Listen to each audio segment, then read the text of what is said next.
Hi friends, good afternoon everybody. I am Dr. Ramesh, Assistant Professor and Coordinator, Department of PG Studies in Commerce, Government First Grade College for Women, Hassan. Today we are going to discuss sampling and data collection methods.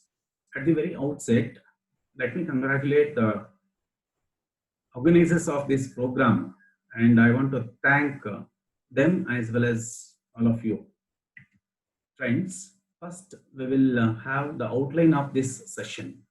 We are going to discuss the meaning of sample and sampling in this session. And after we are going to discuss methods of sampling, we are going to do an activity. We are going to discuss data and tools of data collection. At the end, we are going to discuss research tips.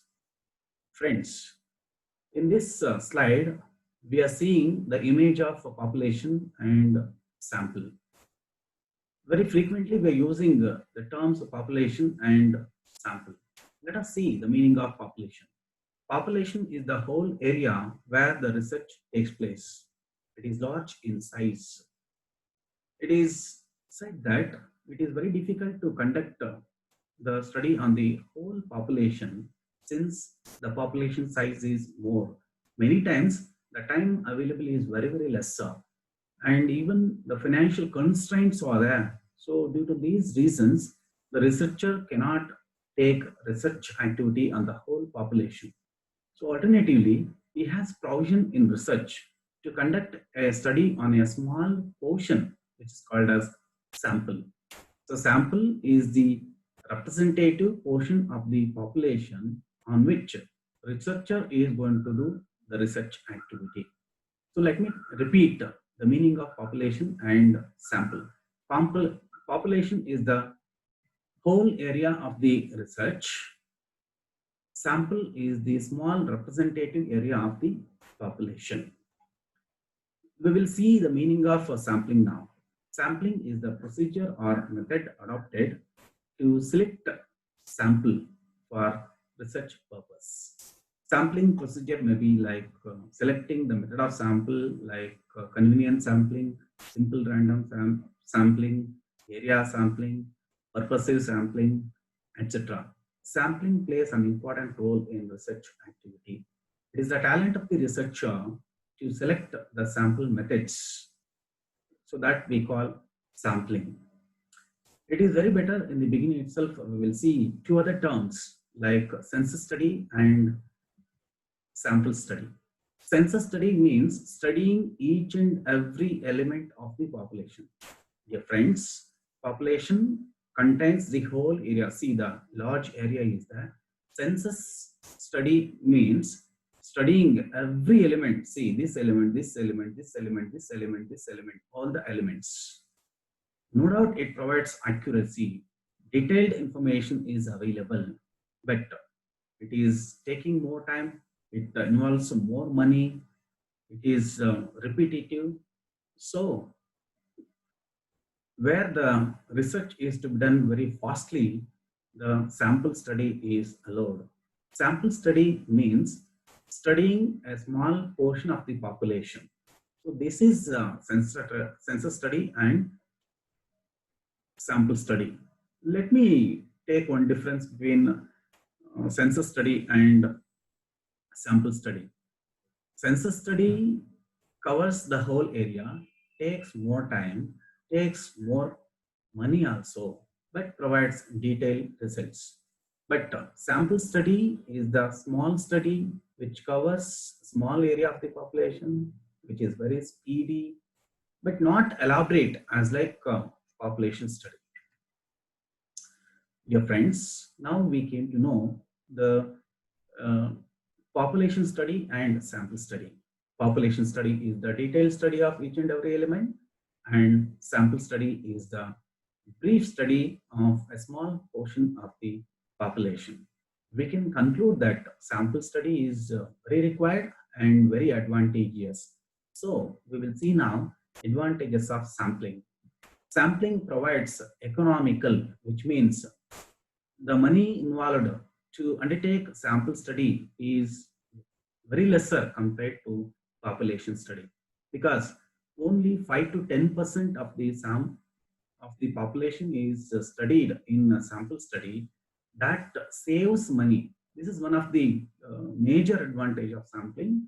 That is why almost research activities are economical sample study. The second advantage of sample study is increased speed. Within small time, the research study can be completed since a small portion of the population only studied. It provides accuracy also.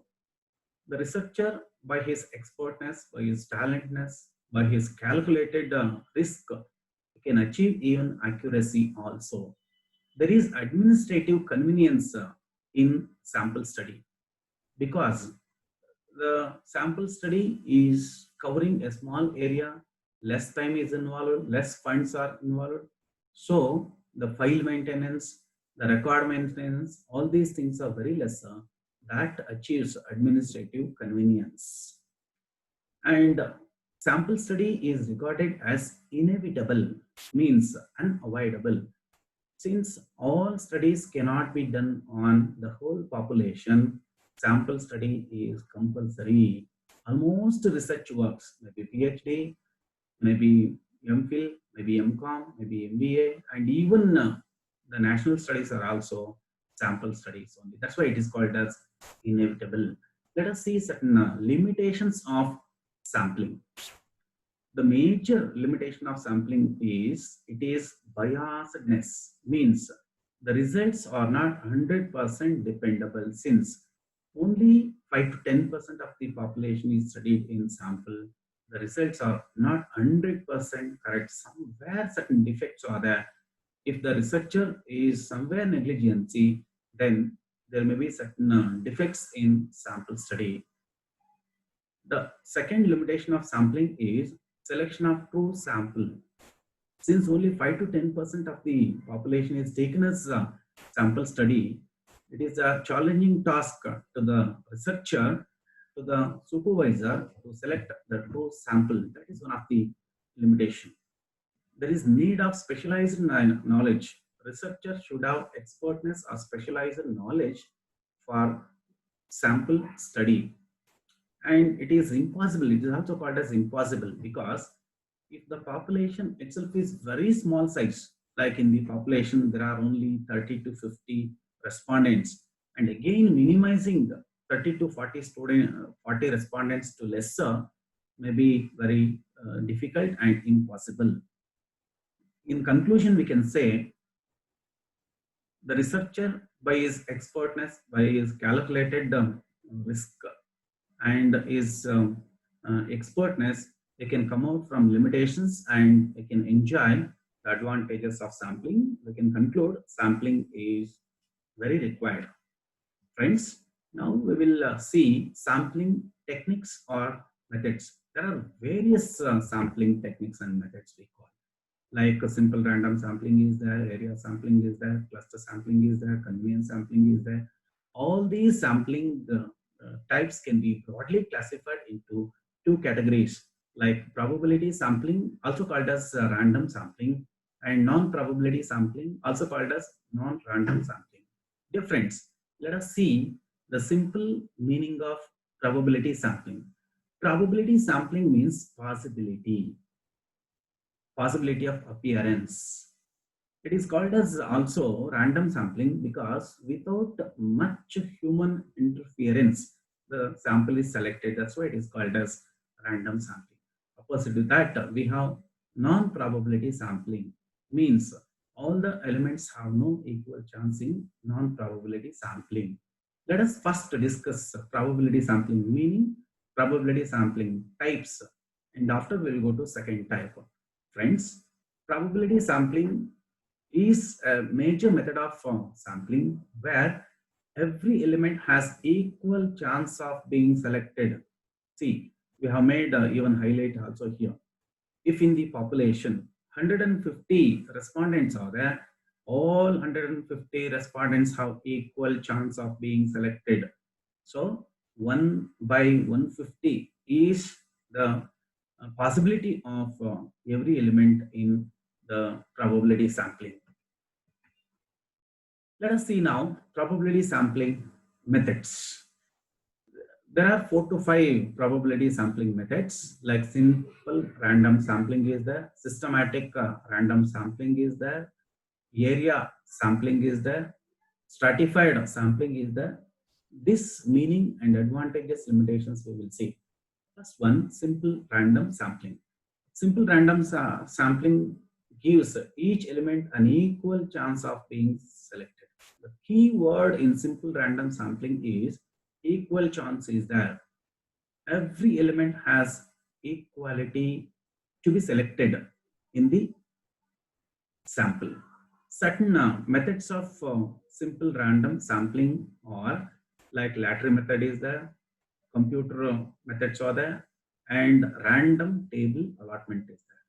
Friends, we know lottery method. It is very common in our general life. In case of lottery method, to select the sample from the population elements, the population respondents are written on a slip, on some slips, and from the slips, certain slips are selected, and thereby equal chance is provided to each and every element. Dear friends, simple words, lottery method where randomly the sample is picked from the population. And second one is use of computers. By using computers also, the sample is picked from the population. The computer softwares are there, Excel sheet is there, where the sample is picked from the population. Random table allotment is there. This is one of the statistical method is there. How we are using logarithm sheets and anti-logarithm sheets and certain financial management sheets like that. In statistics, random table allotment is there. The table is used to select the sample. In all these 3 methods, like lottery method, use of computers, random table allotment, there is equal chance of being selected to each and every element. That is the beauty of simple random sampling. Why it is called as random sampling is there is no personal intervention in selecting the sample from the population. We can have more discussion on random table sampling. It is very important one is there, but due to lack of time, we cannot go much study on random table allotment. If time permits, next sessions we will see. Let us discuss now advantages and disadvantages of a simple random sampling. All elements have equal chance. Friends, I was telling you in simple random sampling, one of the method of probability sampling, every element has equal chance. Take example of lottery method. If 150 elements are there in the population, every element has equal chance to be selected. No personal intervention is there, like non-probability sampling. That is the beauty of the simple random sampling. We already said you. The second advantage is it is simple to understand. Whether it is a lottery method or random table allotment, it is easy to understand and simple to execute. That is one of the advantage. It does not require a prior knowledge. Means the researcher need not to have the prior knowledge about the whole population, what and all variables are there, and what is the proportion like gender, male, female, area, rural, city. All these knowledge need not be required by the researcher. Anyhow, it's certain disadvantages we will see. It is often impractical because non-availability of the population list. Simple random sampling, if it is lottery method, here every element should be identified, every element should be included, and thereafter randomly the elements are picked. For that, the population list is required. In some cases, especially where the population size is more, it is very difficult to get population list. It does not ensure proportionate representation. Friends, in simple random sampling, you take example of a lottery method. we cannot ensure the proportionate representation. Then what is proportionate representation? Say, for example, in the population, male and female is there. Male is 75% and female is 25%. So sample also should be higher in male than the female. It is not possible in lottery method because randomly the sample is picked. So we cannot ensure more male is selected than female in lottery method. That is one of the drawback of simple random sampling.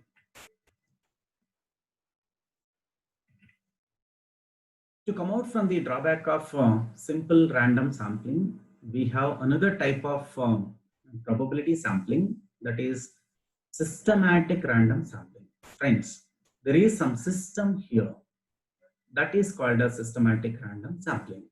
See here, we have numbers like 1, 2, 3 up to 100 is there. To provide the spreading to the whole population, we have given numbers to each and every element, and some intervals will be fixed in systematic random sampling. Intervals may be 2, maybe 3, maybe 5, maybe 10. In simple words, we can say jump of 5, jump of 10, jump of 20. Like in systematic random sampling, the researcher, according to requirement, may fix the interval. He may fix like 10 is the interval. In that case, 10th item will be selected as a sample, then 20, then 30, 40, 50, 60, 70, 80, 90, 100. So automatically the sample is spread over the entire population. So there is a system here. 10th one is there, 20th is there, 30th is there, 40th is there, 50th is there. It cannot be 10th and 12th and 25 and 84. There is a system. Why this system is to provide the sample selection from the whole population.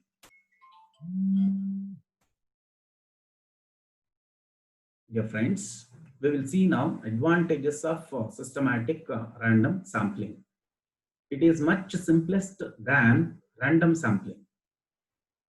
Once the interval is fixed, automatically the sample selection is going to spread throughout the population. So it is called as, it is much simplest than random sampling. It requires less time. Compared to other sampling methods, systematic sampling method requires very less time, because once the interval is fixed, automatically 10th, 20th, 30th, like it is going to cover. And the third advantage of the systematic sampling is it is cheaper than simple random sampling. The whole population list need not be included your details. That's why it is cheaper than simple random sampling. It's spread evenly over the population. Another the beauty of the systematic random sampling. 10, 20, 30, 40, 50, 90, 100, like it is going to spread evenly, like jump of 5 from beginning to end. Equally it is going to spread. No other sampling methods have this much of enjoyable beauty. That's why many researchers are providing their first preference to systematic random sampling. However, it is not free from certain limitations that we will see.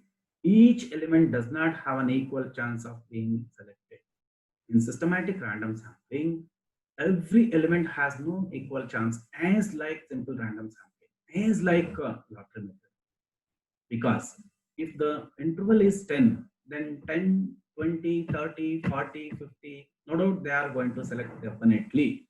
But what about the 1, 2, 3, 5, 8, 11, 12? They are not at all provided a chance. So that is one of the blaming on the part of systematic random sampling.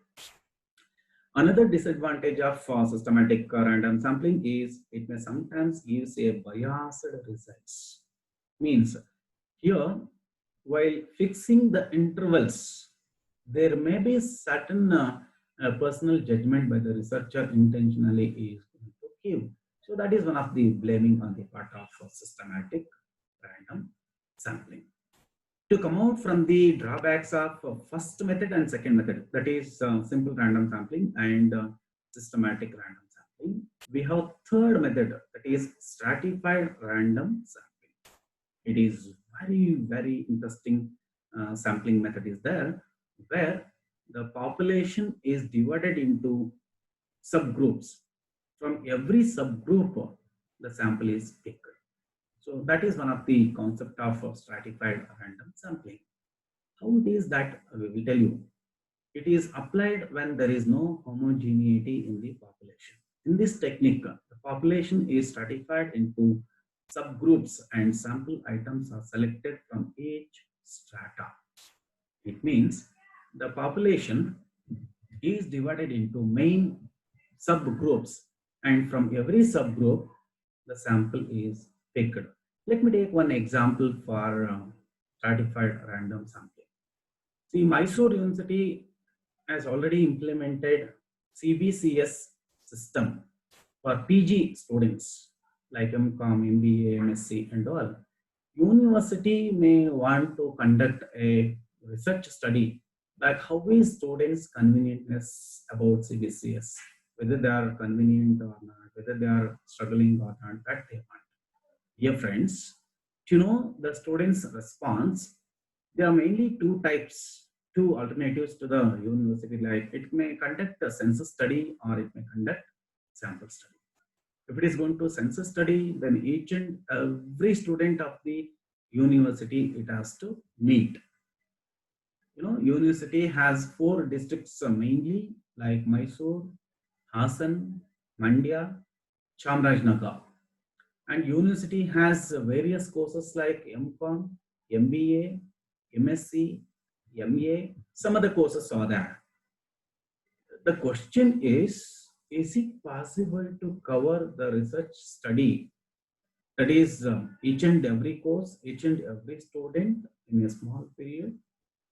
The students' responsiveness, it is possible, but it is taking more time. So that is why usually university is going to conduct a sample study, like a small portion of the Mysore University students it is going to study, and it is going to conclude whether the students are convenient or they're not interested in CBCS system. Like, let us assume Mysore University is going to conduct sample study for knowing CBCS system to the students' response. In that case, if stratified random sampling is adopted for picking the sample, not for not for census study, for a sample study, then the Mysore University students may be divided up based on various variables like PG courses. MCOM is there, MBA is there, MA is there, MSc is there. MSc can be further divided like MSc chemistry, MSc physics, MSc electronics, MSc maths, like this various subjects are there. So based on disciplines like MSc, MA, MCOM, MBA, based on the area, boys, girls, based on age, like age above 25 years, below 22 years, based on the age, the classification is done. Based on gender, the classification is done. Based on the area, the classification is done. Based on the medium, the classification is done. Based on the discipline, the classification is done. This is called as stratified random sampling. Dear friends, let me once again explain the concept of stratified random sampling. It is very important method of sampling where the entire population is divided into subgroups, and from subgroups the sample is picked. The best example we have given here is Mysore University want to conduct a research study on students' opinion about CBCS. CBCS is implemented in PG courses. The PG courses have various disciplines like MA, MCOM, MBA, MSc, So the sample is picked from MA, MCOM, MBA, MSc, and from Mandya district, from Hassan district, from Mysore district, from Chamarajanagar districts, the sample is going to pick. So this is called as stratified random sampling. Let's see now advantages of stratified random sampling. It enhances the representativeness. The whole population is covered in stratified random sampling. Gender wise, both boys and girls are covered. Discipline wise, both MCOM, MBA, MSc is covered. This is not possible in a simple random sampling where lottery method is there. Certain areas or certain gender may be left out in case of simple random sampling. But here, the whole population is covered. That is one of the beauty of stratified sampling. It gives highest statistical efficiency since the whole population is covered, all the variables are covered. It is providing highest statistical efficiency like correlation, regression, hypothesis, t-test. All these tests can be conveniently conducted by the researcher to test the validity of the statistical results. It is easy to carry out this sample method. The whole population is divided into subgroups, and from these subgroups the sample is selected. It is very simple and easy to carry out, and it's a beautiful method of sampling is there. I recommend this sampling method even to the researchers, those who are doing a PhD in their career. Let us see certain disadvantages of this method. A prior knowledge of the composition of the population is required. See, dear friends, no doubt it's a good method is there, but one of the drawback is the researcher must know like what are the variables in the population.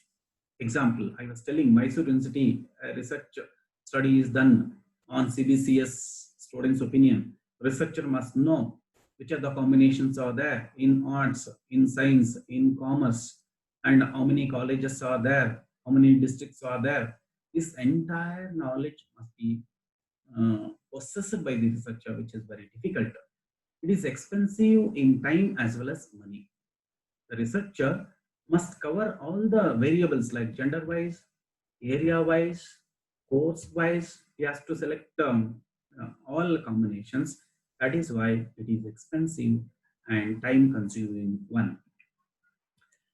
Let us discuss next cluster or area sampling.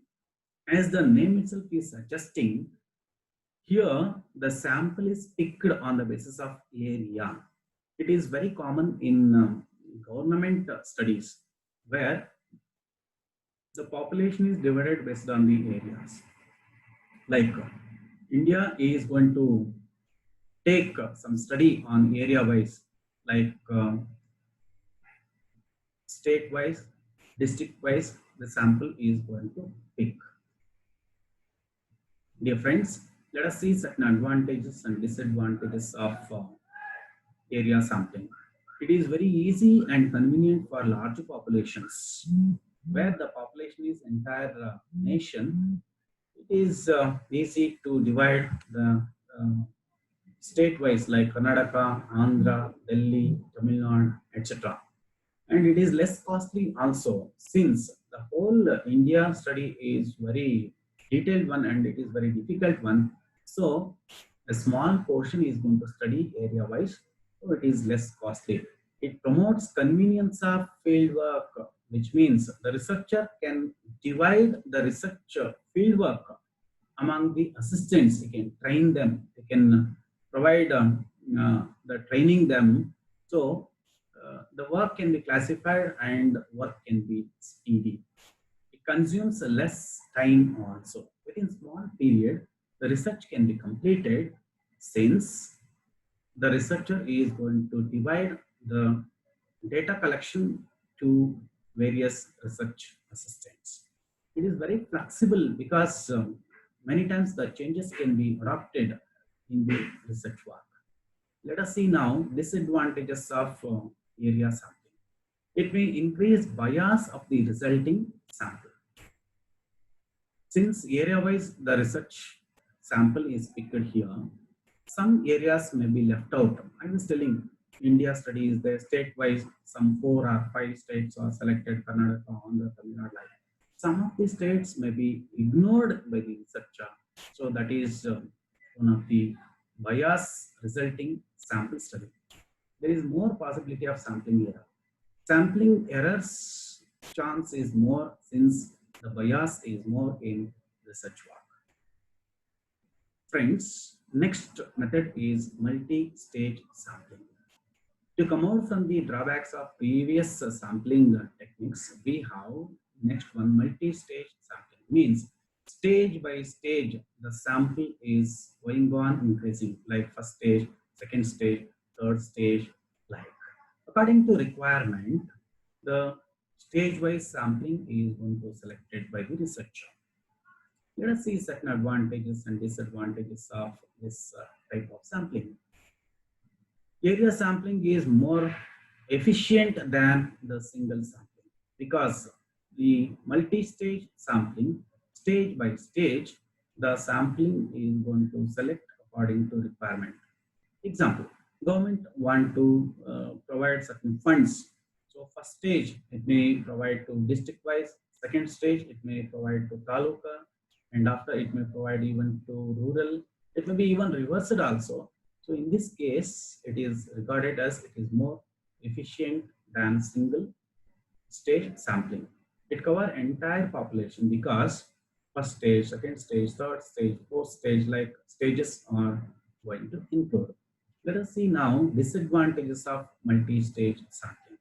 It requires statistical knowledge, means the researcher must have knowledge like how many states are there in the research and how many stages must be covered.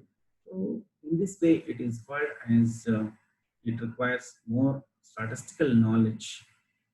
It involves more cost also since various stages are there like first stage, second stage, third stage, where the population is more, various stages the sampling is done.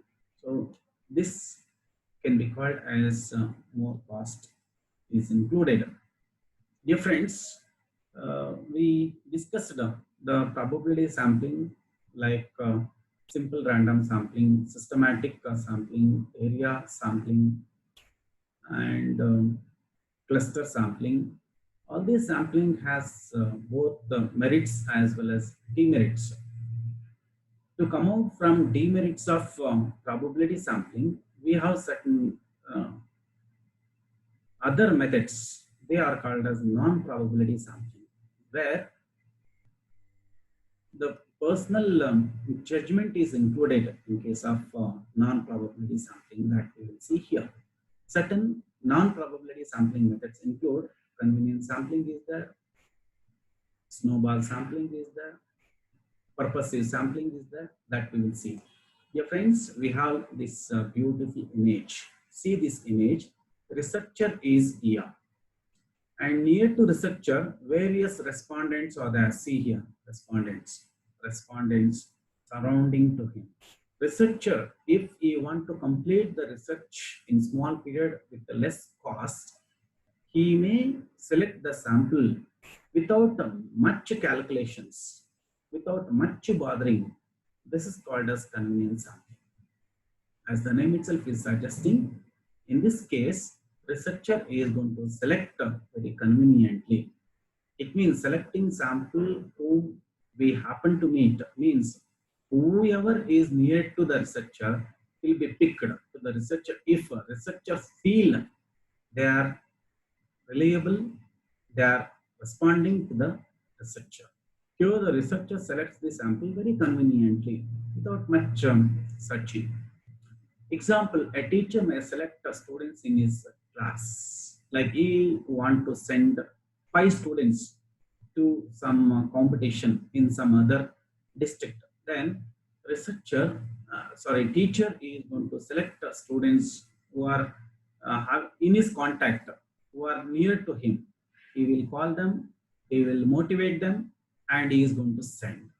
If it is lottery method, instead of this convenience, if the teacher is going to do lottery method, if some students are selected to send them to competition, then the difficulty is some names may be selected in the lottery method, but that names may not be capable to perform the competition.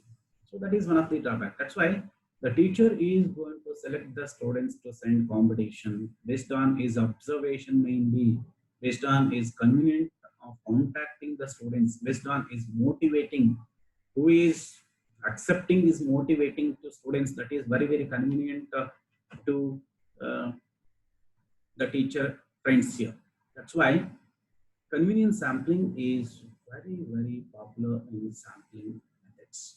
Almost like more than 80% of the sampling is done on the basis of convenience. This is the picture we can see here where the researcher is going to select the sample who are very near to him. Let us see certain advantages and disadvantages of convenience sampling. Convenience sampling is cheapest and simplest one is there. That I already said, friends. Here, no lottery method is there, no intervals are there, population list need not be required here. How many gender are there? What is their disciplines? All these things are not required. The researcher is going to select the samples based on his convenient, who is available to him, who are subjected to motivation, whom he can contact fast. So that convenience is one of the number one advantage of convenience sampling. It doesn't require the population list. That's what I said. In case of simple random sampling, in case of systematic random sampling, the population list is required, like how many elements are there, what is their gender, what is their age profile, what is their area profile. All these things are required in case of systematic sampling or simple random sampling. But in convenience sampling, the researcher is not at all bothering for the list of the population. Whoever is available to him, whoever is convenient to him, he is going to select for the study. That's why it is called as, it does not require the list of population. It does not require any statistical expertise. The researcher need not be expert in selecting the sample due to statistical tools. Anyhow, convenience sampling has certain disadvantages also that we will see now. It is highly biased because of the researcher's subject. One of the blaming on the part of convenience sampling is there is biasedness because researcher is going to select the sample whoever convenient to him. So he is becoming easiness here. Easiness is that. So it is subjected to biasedness. Biasedness means more reliability is not available in biasedness. It is not reliable sampling method. Since the researcher very easily, very simply, very conveniently is going to select the researcher, the results of this type of sampling cannot be reliable much more as like the systematic sampling and latter method. The findings cannot be generalized in case of convenience sampling because only selected people are interviewed here. That's true. The researcher, according to his convenientness, is going to select the data. That's why whatever the opinions provided by the respondents cannot be generalized. The second method of non-probability sampling is purposive sampling. Difference. The word is the purpose. Intentionally, the researcher is going to select the sample from the population intentionally, like a personal judgment is there. Who is going to give appropriate data to me? That is going to think and is going to select the sample from the population. That's why it is called as purposive sampling. Under this method, selection of sample takes place based on some personal, some predetermined criteria, means prefixed criteria. Friends, the researcher may think like, I will cover only male employees in the company. It is very difficult to meet a female life. So then the personal judgment by the researcher here is going to give more chance to male employees if a study is on employee satisfaction, employee behavior life. Let us take one example for purposes sampling here. A researcher may deliberately choose industrial undertakings in which quality circles are believed to be functioning successfully. If the researcher is conducting research on the companies, then deliberately means intentionally, purposively, he may select certain companies where the quality circles are actively working in the companies. Dear friends, now we will see advantages and disadvantages of purposive sampling. It is less costly and more convenient. Purposive sampling is less costly compared to probability sampling because here he is not going to spend more time. Whomever you want to intentionally taking is going to select conveniently, so it doesn't impose more costs since the population elements are not detailed studied. It guarantees inclusion of relevant elements in the sample. Whomever want to include it in the selection list can be done. It is left to the researcher. The researcher is targeting certain respondents here. They can include that target elements in the population. This is the only method where the researcher can include the targeted elements in the sample list from the population. Anyhow, purposive sampling has certain disadvantages too that we will discuss now. It does not ensure the representativeness of the sample. It means the sample is not spread equally over the population list. The researcher may select certain respondents who are near to him, who are convenient to him. Difference, I should tell, the purposive sampling is the extension of the convenient sampling. So that's why you need not to much bother about difference between convenient sampling and purposive sampling. Here, the entire population is not equally distributed to take sample. It is less efficient for generalizing the results since based on the judgment the sample is going to pick, the results of this kind of sampling cannot be generalized. Somewhere personal bias is disturbing the results, statistical results. It requires prior extensive information about the population. Researcher should study the whole population and after only he can say like who are very convenient to him, who is giving more convenient data to him. So that is required in case of target or purposive sampling. Next we will see quota sampling.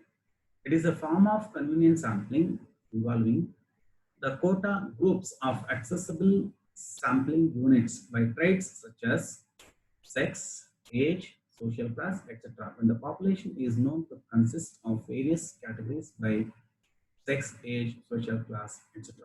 Dear friends, in quota sampling, the researcher is going to take the sample based on the quotas. See, like women quota is there, senior citizen quota is there.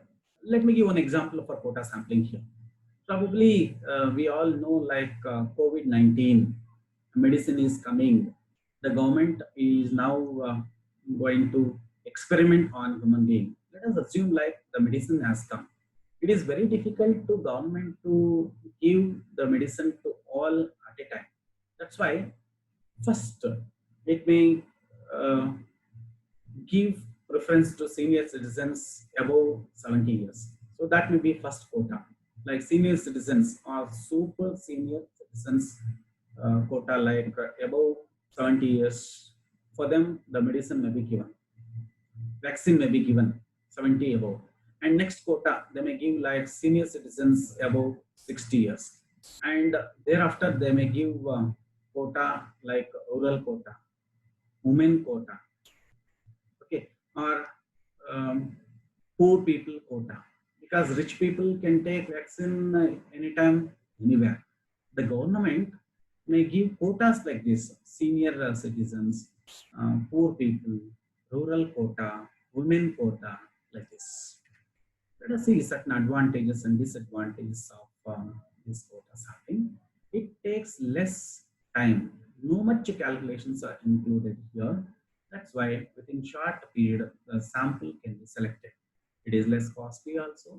When the population is small size, within small period, within less expenses, the sample can be completed. There is no need of list of population. The entire population variables are not required here. Field work can be organized. Means the entire field work can be divided among the research assistants and the delegation of the work can be done. So in this way, the researcher can speed up the research activity among the research assistants that we call field work. So according to the capability of the research assistants, the researcher can allot the work of data collection to the research assistants. Let us see certain disadvantages of quota sampling. It may not yield a precise representative sample.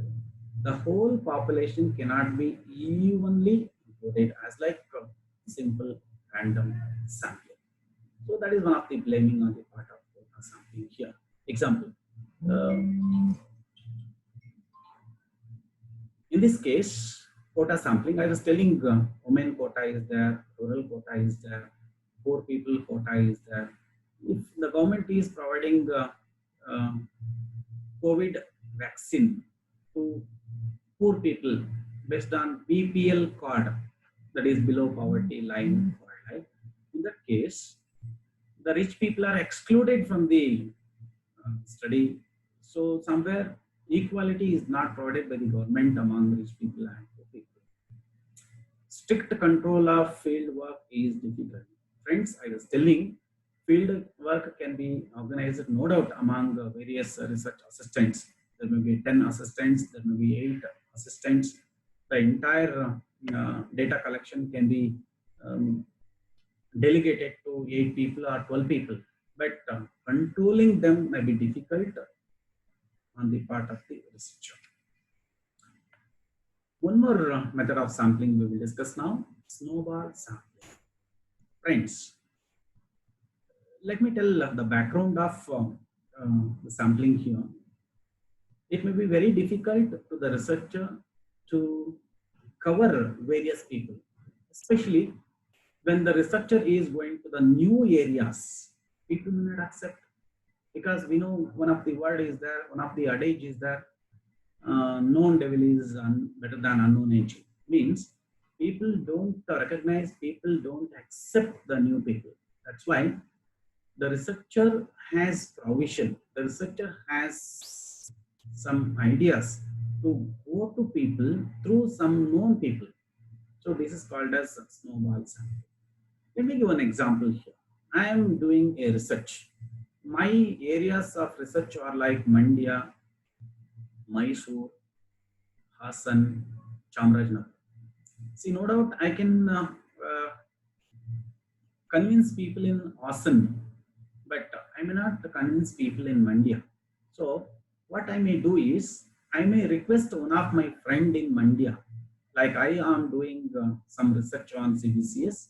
You please introduce me to your students, and my Mandya friend will organize some students there, and he is going to tell like he is my friend and he is coming for academic study life. So this contact based sample collection, no, it is very easy and convenient. That's why we call as snowball sampling. Under this sampling method, the sample is covered by the researcher through known people. This is one of the unique and better method of sampling. Let us see certain advantages and disadvantages of snowball sampling. It is very useful in studying social groups. Friends, I was telling, in this case, the researcher is going through certain friends, certain contact people. So it is very easy to him to cover more areas. People are going to recognize, people are going to accept through their leaders or known people. That is one of the advantage of this method. It is useful for small population for which no frames are readily available. Researcher is going to conduct the research work for a small population. It is very easy. One is there where population is smaller without much population variable study, the sample can be picked. Anyhow, certain disadvantages that we will see here. It does not give importance to every element as like probability sampling. Friends, in probability sampling, like systematic sampling is there and simple random sampling is there, every element has provided equal chance of being selected. But in this case, every element is not included equal chance of being selected because the researcher is going to contact his friends in various districts like Mandya, Chamarajanagar, and he is going to introduce the researcher to the respondents. So somewhere equality is not provided in this case. It is difficult to apply when population is very large. The researcher has few contacts, but population is very large, then it is very difficult. Friends, so far we have discussed the sampling, population, census study, sample study, and sampling techniques or methods like simple random sampling and convenience sampling and all these things. The researcher may select any method, like he may select convenience sampling or he may select uh, simple random sampling, whatever method he may select. There are certain tools for data collection. Let us see first the meaning of data. See, data is the information required for research work. Data is of two types mainly, primary data and secondary data. Primary data is the data which is collected by the researcher first time, fresh one. Secondary data is the data collected by the researcher which already collected by some other people. That is secondary data. Now we will see what are the tools available for data collection. There are various tools available. Now we will see one by one the data collection tools. This topic is very, very important in research work. See, observation is one of the tools for data collection. No doubt it is one of the primary data collection method. Friend, the researcher is going to select the data, collect the data based on his personal observation. This is one of the very sensitive method is that where the researcher is going to observe the data, collect the data, use the data, interpret the data. It is allowed, it is possible. Let me take one example like researcher's topic is work-life balance. He may go to factories, he may go to companies to data collection. He is going to study, he is going to observe what facilities provided by the company employer to the employees. By observation, he is going to collect the data. So the researcher, by his observation, he may collect the data. And next one is interview schedule. The second tool for data collection available is interview schedule. In this case, the researcher, before going to collect the data, is going to take a draft of the questions. Like what questions can I ask to the research respondents? He is going to take the draft. He is going to make the list of the questions. Dear friends, interview schedule is very useful to illiterate respondents, and it is also very helpful to VIPs where the respondents are very busy. They are not providing more time to the researcher. In that case, the researcher is going to collect the data through interview schedule. Now, interview schedule is including some rough drafted questions. Next one is questionnaire. One of the popular tool for data collection available in the research is questionnaire. It is also called as structured questionnaire. Questionnaire is a list of questions which is prepared by the researcher. A structured questionnaire is designed by the researcher and is going to collect the data. It is one of the popular primary data collection tool that I already said you. In this case, the researcher is going to list all the questions, and questionnaire is tested based on the pilot study, and so many inclusions, exclusions are all done, and the questions are finalized here. Dear friends, questionnaire and interview schedule are almost similar, but there are certain differences also. Interview schedule is meant for illiterates, I said. Interview schedule is meant for VIPs, I said. But questionnaire is meant for people who are educated, who can spend more time, and questionnaire has more popularity over all other tools like observation, interview schedule, and questionnaire. Now, one more is checklist. The data collection tool is checklist. In this case, the researcher is going to the research area and is going to tick the existence of the parameters. Like he is going to conduct a research on cosmetics. So he is going to collect the data based on the availability, like the age of the respondents checking, and the economic status checking. So like this, the researcher is going to collect the data based on the prepared checklist. Dear friends, it is better now we will have one activity because always we are all are somewhere active in activity. That's why I planned to conduct an activity. Dear friends, we know this is a ball. Okay, this is magnet. This is magnet. Are you seeing the magnet? In this activity, I have a ball in one hand and magnet in another hand. Why I say ball and magnet, I'll tell you now. See this ball, no? If we put to the wall, it will come back. The ball, when we throw to wall, it will come back. Is it patching to the wall? No. It is not going to pasting to the wall. Whenever we throw the ball to wall, it will come back. See, this has CD effect. CD refers to cognitive dissonance. CD, cognitive dissonance, means when we throw the ball at the same speed, it will come back.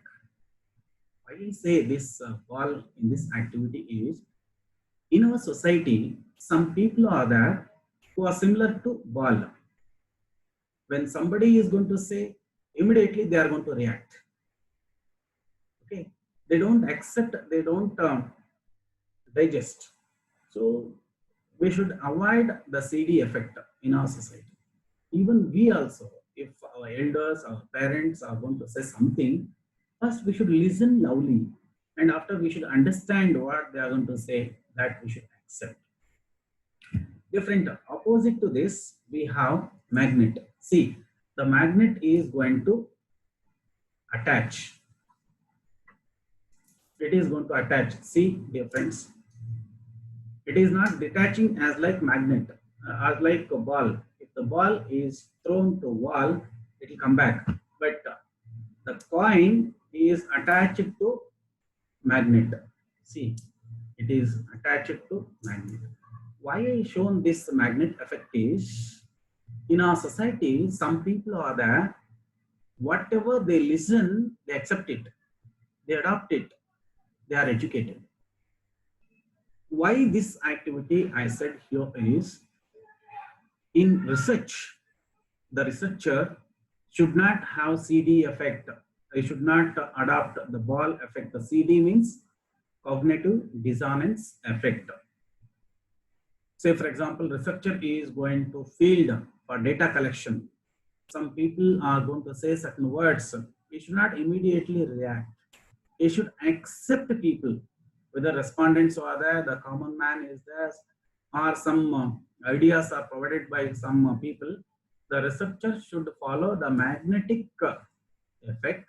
He should accept all idea. That's why my one of favorite quote is that I'll tell now. Everybody is a source of knowledge, but we should acknowledge his knowledge. I repeat it. Everybody is a source of knowledge, but we should acknowledge his knowledge. Acknowledge means we should accept. Say, for example, researcher is going to collect the data. Primary data is there, secondary data is there, data collection tools are there, like observation is there, interview schedule is there, questionnaire is there, checklist is there, like these various methods are there. The researcher should consider the information given by everybody, all people, educated people, illiterate people, all people have one or the other knowledge. The knowledge will be useful in the form of data only if the researcher is going to acknowledge it. Should agree without any grudge. I repeat once again, everybody is a source of knowledge, but we should acknowledge his knowledge. Dear friends, at last I want to give some tips based on my research study. I completed my research work in 2013. So based on that, my research experience, let me tell you certain research tips. No doubt they are going to motivate you. I definitely give guarantee to you, because these techniques, what I give today, they are adopted by me and they provided lots of results to me. Let me tell certain tips to you in the area of research only. I don't divert here. I love research. This is my personal opinion or technique of what I am going to say. With the passion, we should do the research, not passive. Love the research. No doubt it is difficult in the beginning when we are going on involving, like visiting libraries and browsing internet, going various websites and requesting various people. The researchers should have hungry, should have passion, should have love the research. Then everything is possible. My dear friends, please love the research. It is really required. It is really reasonable. It is really possible. Don't target 100% quality. Dear friends, I am going to say the second point here. The researcher should not try to reach 100% quality. Why I say is that my friends, they are saying like, no, I will do in this university only. I'll do on this topic only. They are thinking on since 10 years. They do not select the topic. They do not complete the research. Still, they are in the search of the guides. Still, they are in the search of the topics. Still, they are in the search of universities. See, the researcher should be flexible here. He should not target 100% quality, 100% perfection. It is not at all possible, dear friends. That's why don't target 100% quality or perfection or correctness in research. It's my experience. My humble request to you is, please never target 100% quality in research. And third technique or tip, what I'm going to give to you is, distance is not the matter.